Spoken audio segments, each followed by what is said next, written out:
Assalamualaikum warahmatullahi wabarakatuh. Alhamdulillah, salatu wassalamu ala rasulillah, amma ba'd. Kaum muslimin yang dirahmati Allah subhanahu wa ta'ala, di antara orang-orang yang lebih mengedepankan hawa nafsu mereka, nalar mereka, akal mereka, perasaan mereka dibandingkan dengan wahyu ketika berbicara tentang agama adalah mereka sebagian besar orang-orang tarekat sufi belakangan. Betapa tidak ketika ada yang menjelaskan hadis tentang seseorang yang bertanya kepada Nabi Muhammad SAW, "Ya Rasulullah, aina abi?" Wahai Rasulullah, di mana bapakku? Kemudian Nabi Muhammad SAW menjawab, "Finnar," di dalam neraka. Falamma qafa da'ahu faqal. Kemudian ketika orang tersebut berpaling akan pergi dari Nabi Muhammad SAW, maka Nabi Muhammad SAW mengatakan, "Inna abi wa abaka finnar." Sesungguhnya bapakku dan bapakmu berada di neraka. Hadis riwayat Imam Muslim. Ini hadis yang sahih, riwayat Imam Muslim dari sahabat Anas bin Malik radhiyallahu an. Kemudian ketika ada para dai yang menyampaikan hadis ini dikatakan tidak beradab. Tidak beradab kepada Nabi Muhammad SAW. Tidak beradab dari mana? Memang begitulah adanya hadis tersebut. Mau dirubah? Mustahil. Dan yang mengatakan ini Nabi Muhammad SAW sendiri. Bukan orang yang disindir oleh Ar-Razi Hashim sebagai orang sebelah. Dan orang sebelah siapa yang dimaksud? Kita tentu faham. Siapa yang dimaksud? Orang sebelah. Kita simak videonya. Kata orang sebelah, orang tua Nabi masuk neraka. Ayo gimana? Antum terima? Ini bukan provokasi loh ya. Ada Pak Polisi nggak? Mohon maaf, ini bukan provokasi. Antum terima nggak orang tua Nabi dibilang orang tua Nabi masuk neraka? Terima nggak? Kata dia ada hadisnya. Gimana jawabnya? Suruh dia bacain hadisnya. Anggaplah sekarang dia ada ya. Sekarang lagi jawab dia. Ini loh hadisnya. Ya rajulun lan Nabi sallallahu alaihi wasallam. Nabi didatangi seseorang lalu bertanya, "Aina abi?" Di mana abahku wahai Rasulullah? Kata Rasulullah langsung kasyaf. Allah bukakan alam neraka dan surga. Dilihat-lihat daftar namanya nggak ada di surga. Jadi Nabi itu megang daftar nama orang surga, daftar orang masuk neraka. Makanya Nabi tahu, wah abah ente masuk neraka. Tapi kan nggak bisa ngomong kayak kita canda-candaan. Ini lagi serius, ini orang lagi serius. Karena dia mungkin beberapa hari mimpi bapaknya terus. Sedih kan orang ini?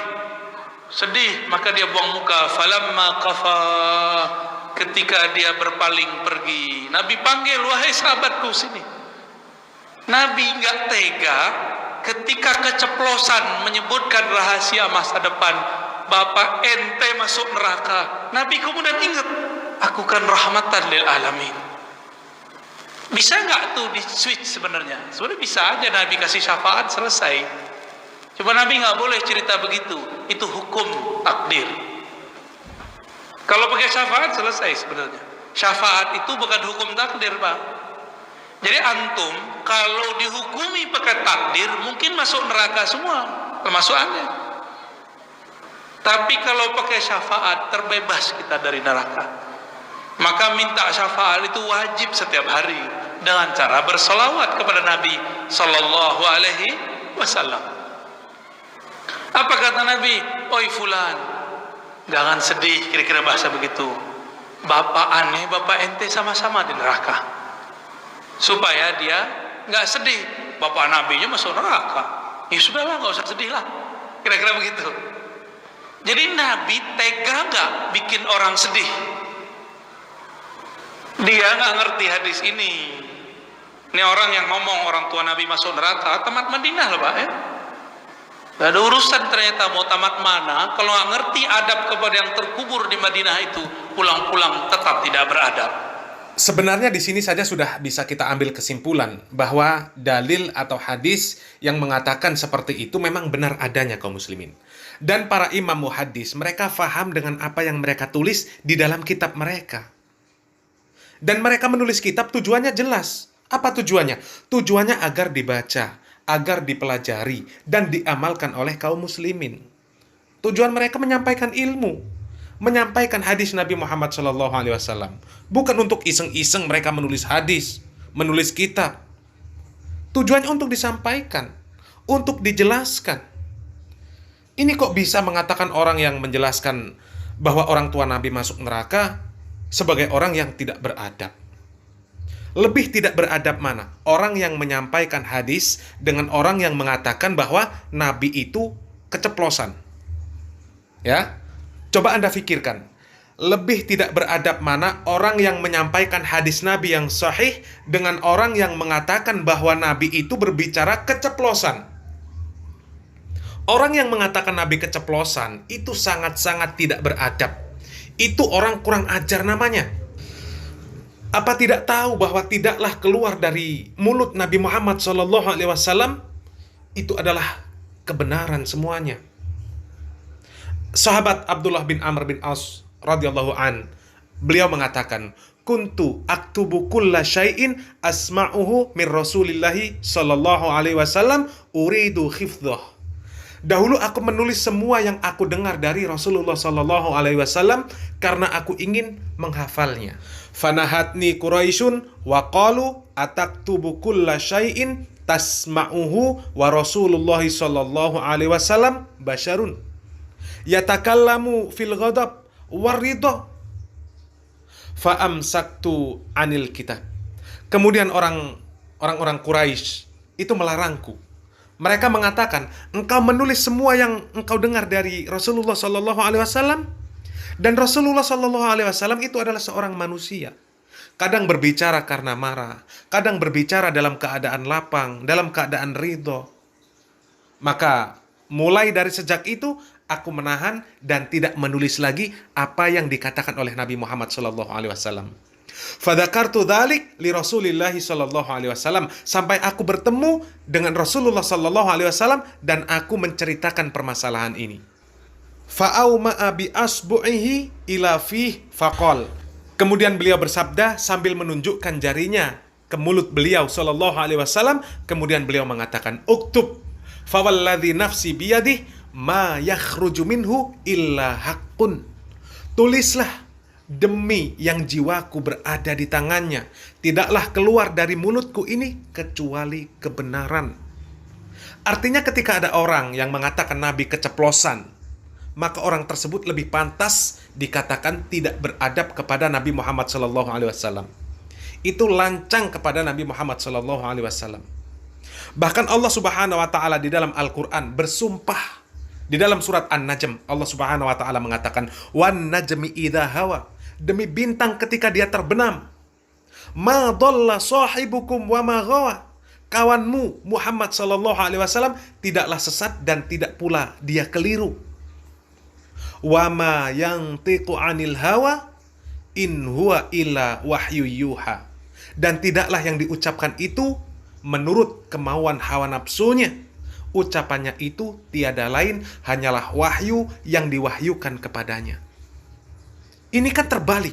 Orang yang menyampaikan wahyu dari Nabi Muhammad SAW dikatakan tidak beradab. Malah mengatakan Nabi Muhammad SAW keceplosan. Inna lillahi wa inna ilaihi raji'un. Dia injak rumput-rumput, dia injak pasir-pasir yang dulu diinjak oleh Rasulullah. Terus dia mengajarkan kepada jamaahnya, orang tua Nabi masuk neraka. Kira-kira gimana? Jika sahabat ini sedih, Nabi lebih sedih nggak? Nabi hatinya lebih lembut, lebih halus. Pasti Nabi lebih sedih. Seandainya benar orang tua Nabi masuk neraka, seandainya benar, tolong jaga hati Nabi. Seandainya hadis ini benar nih ya, jangan diungkit-ungkit. Cukuplah itu terdata, terinput dalam Sahih Muslim, tapi kita tidak kalamkan. Betapa banyak hadis sahih, pemahamannya tidak sahih. Bahkan Quran yang pasti sahih itu pemahaman orang terhadap Quran tidak sahih, apalagi hadis Nabi. Siap jaga adab ke Nabi? Sekali lagi kami sampaikan kaum muslimin, kalaulah tidak ada nas yang sahih yang mengatakan bahwa orang tua Nabi berada di neraka, maka wallahi tidak akan ada dai yang berani mengatakan seperti itu. Terlebih mereka para dai Ahlus Sunnah wal Jamaah yang mereka sangat berhati-hati. Tidaklah mereka berucap dan beramal menyampaikan ilmu kecuali berdasarkan dalil dari Al-Quran maupun Sunnah. Bukan berdasarkan perasaan, bukan berdasarkan mimpi, bukan berdasarkan dongeng. Dan sangat jauh berbeda dengan para ahlul bid'ah yang mereka dengan begitu mudahnya mengatakan ini dan itu tanpa adanya landasan dalil baik dari Al-Quran maupun Sunnah. Mengatakan bahwa Nabi Muhammad SAW mengatakan ini dan itu, memerintahkan ini dan itu, tapi dalilnya didapat dari mimpi, dari bisikan gaib. Na'udzubillah min dalik.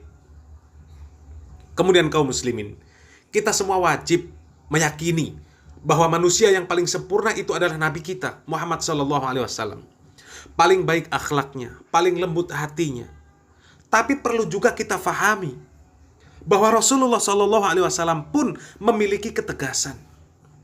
Rasulullah SAW tetap menyampaikan kebenaran syariat Islam meskipun itu sesuatu yang pahit dan menyakitkan bagi manusia.